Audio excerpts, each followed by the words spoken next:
Bill Geist and Mike Gamble are two of my favorite people to talk to about the future of tourism. Bill, as you probably know, is the CEO of Zeitgeist Consulting and DMOProz, and he's the host of the DMOU podcast. Zeitgeist, loosely translated, means spirit or sentiment of the age. And if one thing is for sure, Bill Geist's legacy in tourism, from his early work on the incredible Frank Lloyd Wright designed Monona Terrace Convention Center in Madison, Wisconsin, to his contemporary work with DMOs around the world on destination and organizational development, has certainly captured the best and the spirit and sentiment of tourism development in the last 3 decades. Mike Gamble is the co-founder of SearchWide Global, the full-service executive search firm with unparalleled expertise in the tourism sector.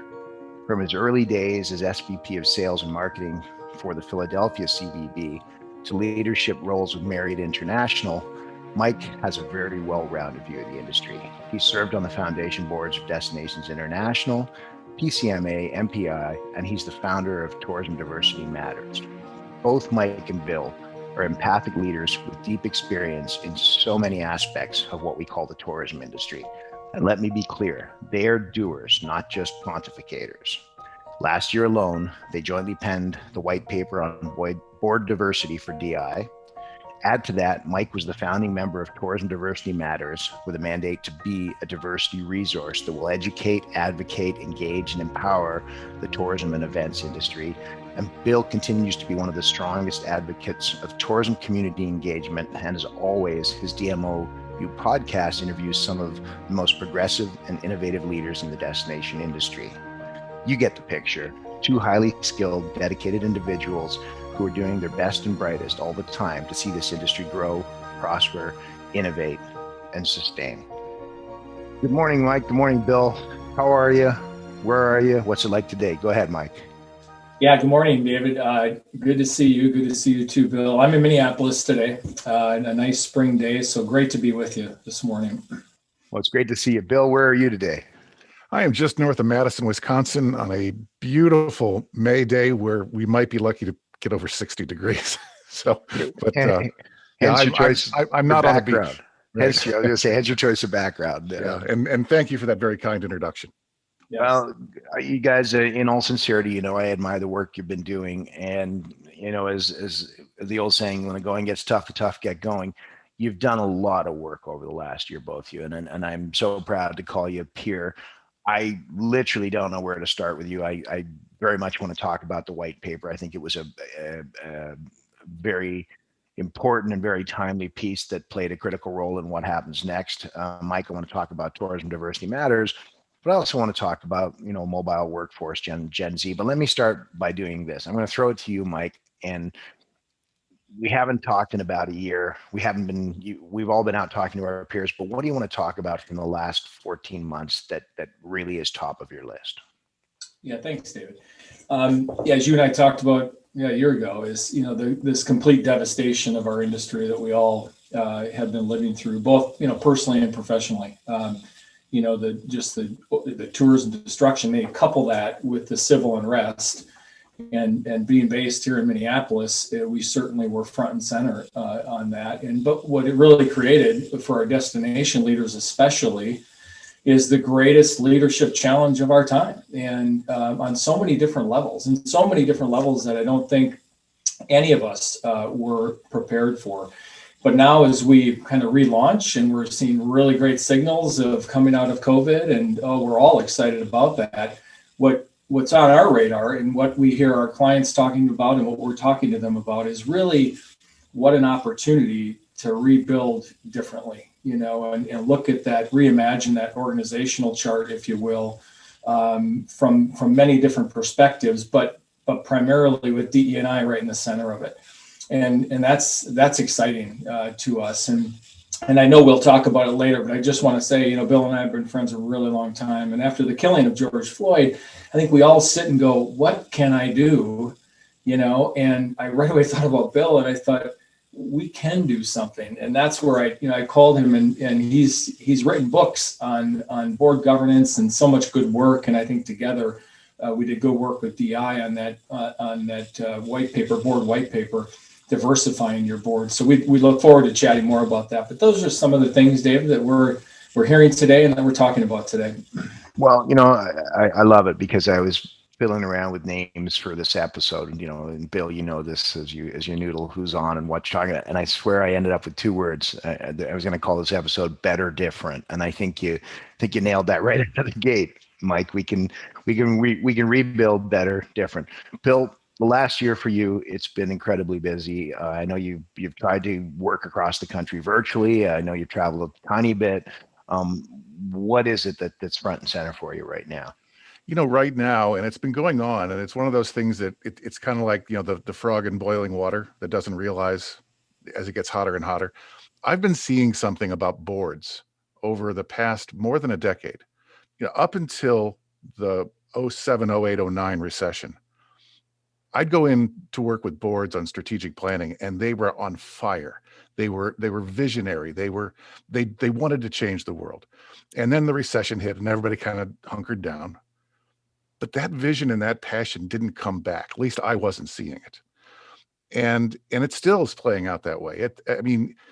Again, as we come out of pandemic, you should see this huge vision and passion, and it's not happening. And maybe it's too soon.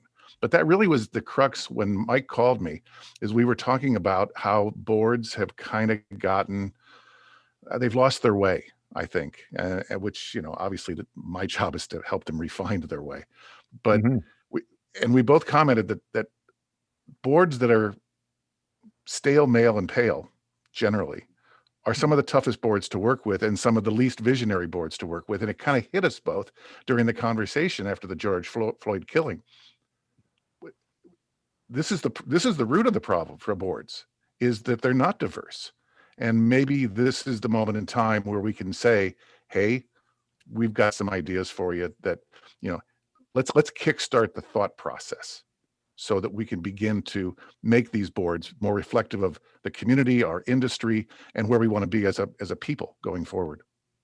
Do you think the fact that we had such incredible, return on investment and growth over the past decade sort of helped to nullify that initiative? Because I agree with you, and I will say this to all my peers and all our peers who are board members: we're not talking about you. No, we're actually not talking about people. We're talking about the things that boards can do and the motivation and the appetite for innovation and change. And I got to tell you, I've listened to the two of you, and I completely agree. Do you think we're complacent because we were doing so well on ROI, or why did it happen? I think so, and I'm gonna love to hear Bill's thoughts, but I think that's exactly right, David. I think when times are good, what we know for sure about prior to last year is that DEI found its place in the backseat of most strategic plans, and it certainly never found its way to the core pillars of the organization. That is one thing that I think has changed. But I've got a lot of stories over the last 10 or 15 years of when we're pitching our services to boards or even to a search committee, and they maybe talked about DE&I, but they weren't representative even of the people that they had on the committee. And we just had another one of those a few months ago. And DEI, it was so important to them, was on the agenda. We're talking to 4 white males. And so we said, gosh, tell us more about the makeup of your board. It's just, but I think that when the times are good, that it had a tendency to fall back and fall behind. And I really don't think that's going to be the case anymore. I think there are many private sector and certainly in the DMO space too. I think there's a new refocus on it that is going to be really healthy and really good. But I kind of agree with Bill though too. There's a lot of rubber stamping of the boards going on out there in the last, I think you're right, Bill, I think 10 years. And I'm anxious to see how that, people re-embrace their role on that tourism board and really start to take it seriously and be innovative. Yeah, and getting excited about diversity, equity, and inclusion, I think, is one step for a board to re-engage, because they're going to be bringing new voices into the boardroom that ought to spark change and spark new thinking. And I've told this story before. This is not just about ethnicity. This is about diversity across the board. And I was given one of the best gifts as a young DMO CEO when I was back in Kankakee, Illinois, and I didn't bring her on the board. She was there when I got there, but I had one of my board members was in a wheelchair. And that made us so much smarter and so much more in tune with our responsibility to be very representative in everything we did, from community development to the marketing that we came with and the imagery that we showed, that having that diversity at the board level and then have it then hopefully continue down into staff just makes your decision-making process way better. Yeah. Well, and I both of you, I think, know of a young man named Pranam Lipinski who wrote a book called Working with Gen Zs. It's been really popular over the last year. Gee whiz, go imagine. I did get a chance to interview him, and he made a really great point, which is, in 15 years, the Gen Z cohort will be looking, really to start entering boards and senior positions and the like. And his point was they eschew anything inauthentic. If you talk about, representative organizations that are equitable, and then they look over and it's not that, when they look at it, they shut down, they turn off. So they really are immune to virtues signaling. And when I look for a point in the future in which to drive a piton in to move us towards, I look at the Gen Z cohort and say, okay, when they are making up the bulk of our core employment and they're moving into senior management, what are the values that we're going to represent? And without a doubt, they're looking for absolutely obviously diverse boards. They're looking for equity, diversity, inclusion as hygiene factors when it comes to joining an organization. So let's talk a little bit about employment mobility right now in this industry. So we're in the pandemic, we shift to pandemic working. And as we come out of pandemic working, it's kind of weirdly morphed into remote working. And it's not remote working, it never was, and it needs a lot of work to be that. But it does underline we probably should have been working on remote working a decade ago, and we weren't. And we've found a whole bunch of efficiencies and opportunities in it. One thing that's still stymieing us as employers is the mobility of the workforce has never been so high. How do we deal with that? How do we win and attract and bring people to the table? And I'm being a bit rhetorical in that one of the answers is EDI, but I want to hear both of you. How do we do that? How do we continue to attract a workforce who wants to work in tourism, who believes in tourism, who believes in its authentic values that it's delivered? How do we get there?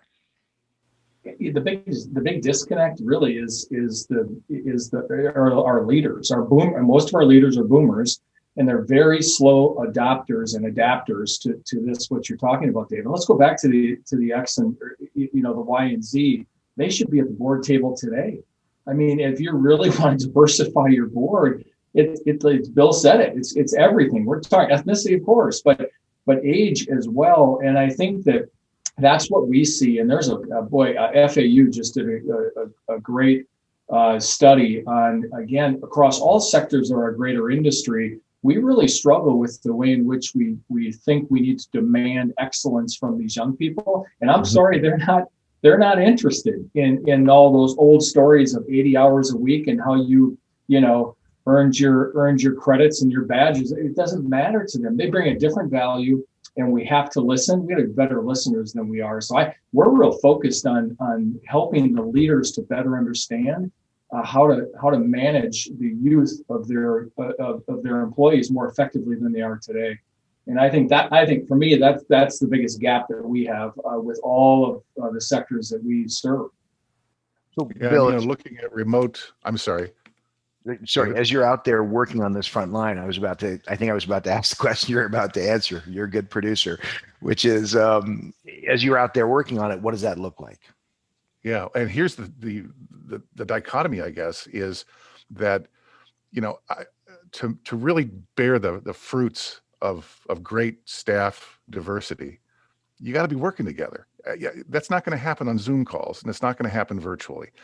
And yet we all know that remote work is going to be a bigger part of what we do. In fact, we just saw last week that Omaha, their bureau is vacating their offices and will meet when they need to meet. They will meet in hotel meeting spaces, right? They'll be using their clients. And that's fascinating, and that's great. And I know Kansas City has done something like that, and all the way down.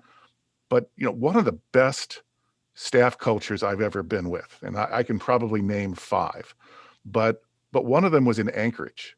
And Julie Soppy said, I know I'm old school. I know that my staff wants to work remotely. And this was before pandemic. And we had her on one of the episodes of DMOU, and she says, I'm not going to allow it. I can't allow our culture and our family to be separated by distance learning, or distance work rather. And I mean, I see both sides of it. And I think that we've learned that we can be very productive at home, working remotely. But what does that do to culture? And that gets us right back to DEI.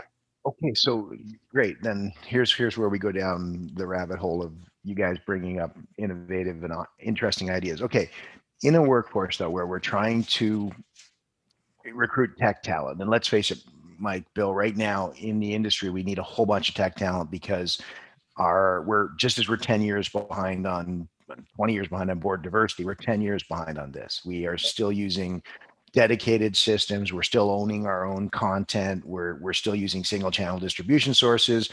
The consumer's moved on. The consumer is living on this device. So we want that tech talent, but we still want the marketing talent. So, I mean, I perceive, Mike, going back to our call from a year ago, finding that talent's easier with the provision that it be flexible and virtual. But Bill, I completely agree with you on the idea that meeting people face to face is the thing that builds relationships. And a bit of good news there in talking to Lipinski about the Gen Zs. He said they're looking for three things really at their core: inclusion, stability, and authenticity.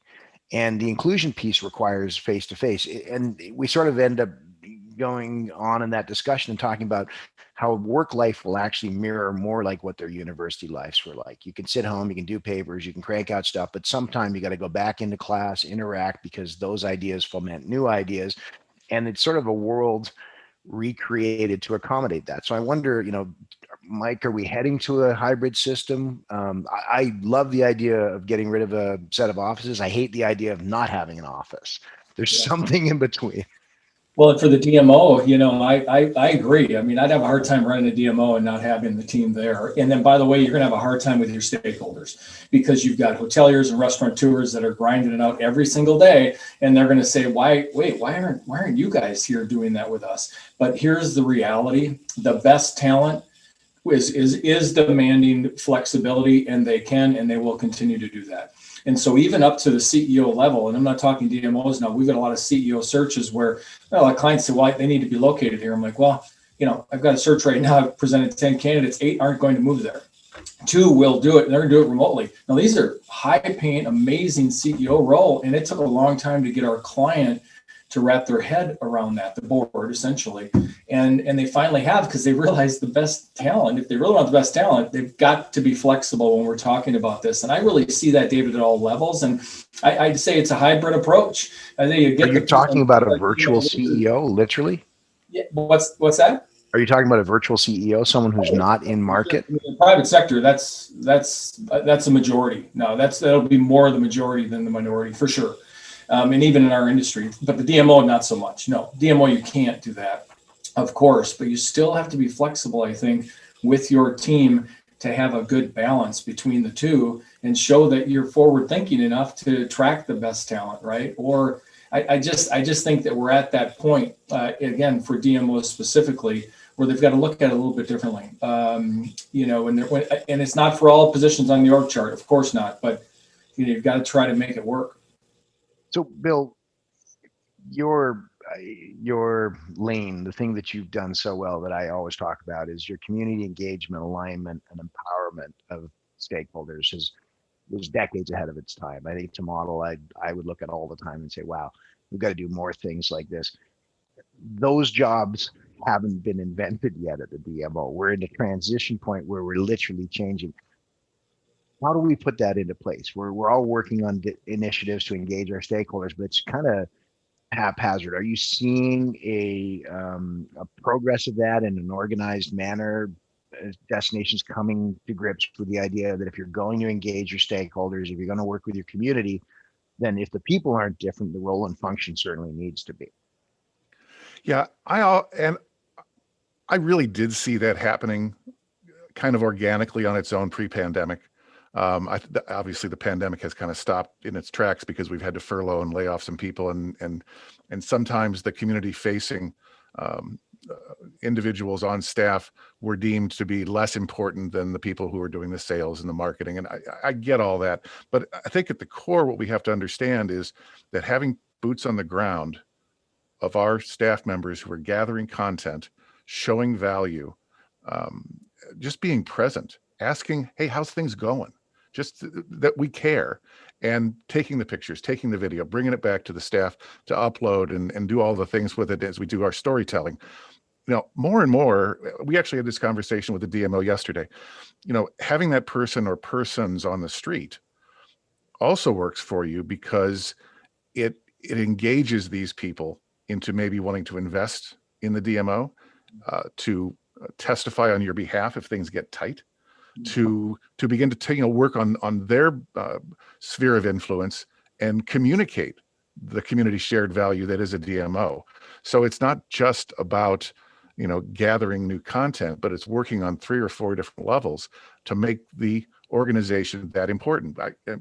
Yesterday, I was talking with a city manager who I made the suggestion that maybe we shouldn't limit ourselves to room tax, that if what we do is important, that general fund is not off the table. And she goes, oh, hell yes, it is. She goes, it is not on the table because we're not going to sacrifice cops. And that's always the old saw, right? It's either fire, cops, bad water, your kids are stupid, or, oh, we can do some marketing. The argument that's not it. The argument we need to be having there is okay, but there isn't a tourism advocate out there who knows their stuff, who isn't advocating for tourism for destinations because it is a net balance of payment surplus. It brings money into destinations that should pay for cops and should pay for fire and should leave legacy value. That part I know we've got to get better at it, but I know we can do that. There isn't a destination out there that if they say to me, tourism hurts our community and they can prove it, I would look at them and say, then fine, don't do it. Mm-hmm. But we do it, and we do it well. You've built some great cases for why things like stakeholder engagement matter. Let me ask you this question. Giving a preference, membership or no membership model? I would say partnership. And I know that sounds like semantics, but membership is you pay or you're not included. I think what most bureaus who are really forward thinking are doing is saying, we're going to list everybody, but those who are sophisticated enough to know what we do and how we do it and how the value is, they're going to write an additional check, which then, I know when Scott was in Salt Lake, I mean, his goal was to be 50% private, 50% public. And we know today how critically important that is going forward, because living on room tax is not a sustainable model. Well, and we have a huge opportunity right now as we work in our communities, as we are limited in terms of the influx of travelers, as we're able to supply relief in so many different ways as a DMO, to build those stakeholder networks. And I believe this is the time to do that, just as you guys believe this is the time to build your boards. And as is the old saying, since we're all living up north of the snow line here, it's winter, we're inside mending harness for COVID, and there's ways that we can do this better, isn't there? I do want to talk about one more thing. Under Tourism Diversity Matters, which really, articulate for me, white paper first, tourism diversity matters second, or the other way around? No, white paper first, because again, that was the kind of the aha that, listen, it starts there. Without board diversity, there's likely no accountability to the CEO to run a diverse organization with diverse team and diverse vendors, and the list goes on and on and on. And I mean, and even these things that Bill was talking about before, imagine if you reached outside of your comfort zone and really populated your board in such a different way, that you had so many other voices, right, coming in, and my goodness, it just affects so many things, the stakeholder piece, for sure. But what Bill and I thought right away about Bill, because you have to start there, and we both know there's a lot of work to be done. So, I called him, and he really wrote most of that, and in partnership with DI. So I'd love to have him talk for a minute about it, and I'll circle back to TDM. Super, thank you. Yeah, well, we just wanted to be able to pose the question, the problem, the dilemma, and say, look, as one of Mike's research findings realized, is that a vast majority of DMO CEOs are dissatisfied with the level of diversity. Well, then why is it still an issue? If you're not happy, then why haven't you fixed it? And so we set about to say, okay, here are like 10 steps, very easy steps to begin down the path and start having the hard conversations, to begin looking at the world differently, not working on the same candidate pool for future board nominations, actually bringing people in from outside of the board to help serve on your board development committee. And, not asking the traditional, the one or two people that are always picked from a diversity standpoint is, go to them and ask who's next. Because they're getting asked to be on a board every day. Right. And it's like, okay, we don't want you. Right. Who's next? Who's coming behind you that's hot, is going to make a mark, and let's put that person on the board. And so we just set up a number of steps that we thought that were that could help people's just thoughtfulness about how do we do this, because DEI, looking at it from afar, that's a big mountain to climb, right? And we keep making it worse. So sometimes when the mountain's too high, you just get paralyzed and don't do anything. We wanted to try and break it into chunks. Yeah, eat the elephant one bite at a time. Yep, absolutely. Yeah, so in tourism diversity matters, David, it was I guess another aha moment when you think to yourself, again, across all travel sectors. So if you think airline, hotel, facilities, DMOs, and restaurants, gosh, if there's one thing we can all agree on, it's we can improve DEI for the greater industry. And so, the thought of getting Elliot Ferguson to be the inaugural chair, he was just coming off of U.S. Travel as chair.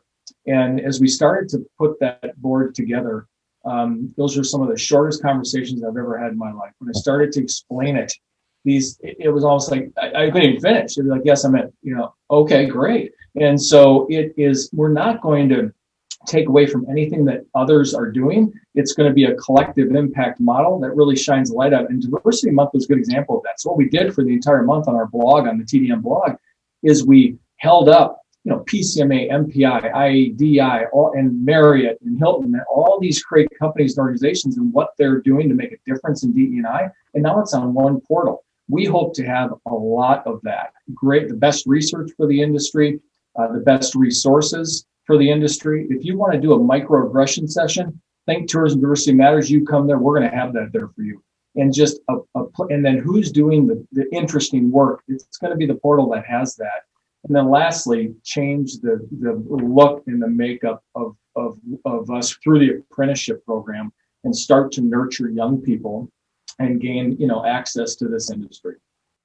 So that's fantastic in the sense that my litmus test of a latency is always when you finally start to talk about it, engage people in meaningful discussion, you don't have to finish your sentences. So if there's ever any doubt that EDI was a latency, that we've spent 10 years tiptoeing around the edges of it and its time was coming, and like so much else in COVID, it's been accelerated by the pandemic, but also by other events, especially in America, then wake up, people. It's latent and it's here and it needs to be dealt with. I am impressed with a couple things. First of all, I am impressed you got Greg DeShields to be the first ED, which is great. Greg's a solid partner and done great work in Philadelphia. But even when I just look at the landing page, you've gone straight to an articulation by third-party sources like Harvard Business Review that points out diverse companies fare better as economic engines in so many ways. Yeah, I mean, and that's the key. We want to be, again, that collective portal, so that when in a year from now, David, I hope you pull it up and go, oh my God, I don't even know how to navigate. There's just so much here. But that's the real key is helping the people understand we're just better. You're going to run a better company. You're going to run a better DMO if you start with diversity at the very top, which is your board, and then it filters through your organization. That's just a fact. You're going to better serve your community, and you're going to better serve your travelers. That's just a fact. And so, that's what we hope to be. It's amazing because, again, everybody's at a different point in their DE&I journey, right? So we've had hundreds already of conversations with organizations who need help, want help, and and Greg has, from everyone who's just getting started to those who are well established and everything in between. And it's just been an amazing experience so far. We're only 3 months in.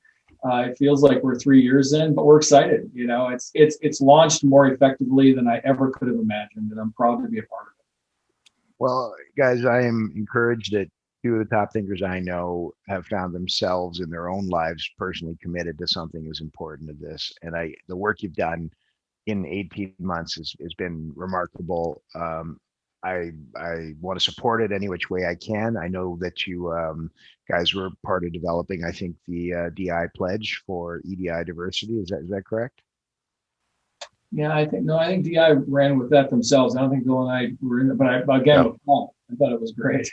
Well, and that is now subscribed to from leaders around the world who've made a pledge and a commitment to this. We can't do enough good things on this front to advocate. Again, thanks guys for leading this. We're going to wrap this up. Bill Geist, I asked you what was the most important thing to you today, and true to form, you picked something that will make us all better as an industry. You picked equity, diversity, inclusion. Not to put aside any of your great work as a destination builder and a stakeholder engager. Last words to you for today. What do you want to share with your peers? Just that you can't put this off, and you know, we see that so often that as I said, the mountain is so big that you just go, you know, let somebody else handle that. I got to go and get the recovery going over here. And I think everything flows from diversity. And yeah, it's really what our product is. That's what we're selling more than any other agency in our communities. We're selling that. We're selling the rich tapestry of our destinations. And that tapestry is not beige, right? And so let's have those voices and those faces and those ideas join us in marketing this rich tapestry. Fantastic. Mike Gamble, final thoughts, ways we can help. What do we need next?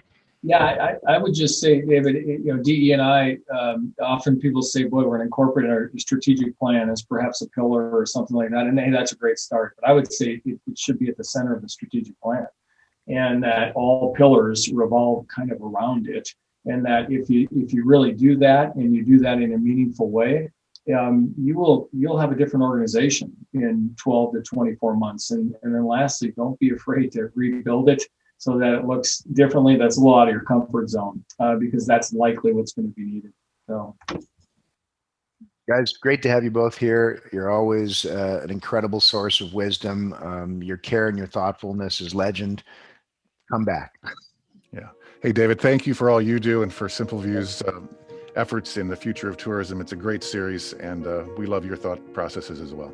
Yes, you're making all of us better. You're pushing us to think and think differently. So thanks for that. Thanks for it was really easy. The minute the conversations I had with each of you, we could have out in public. The world we're better off for it. You guys are doing great work. So thank you. Thank you.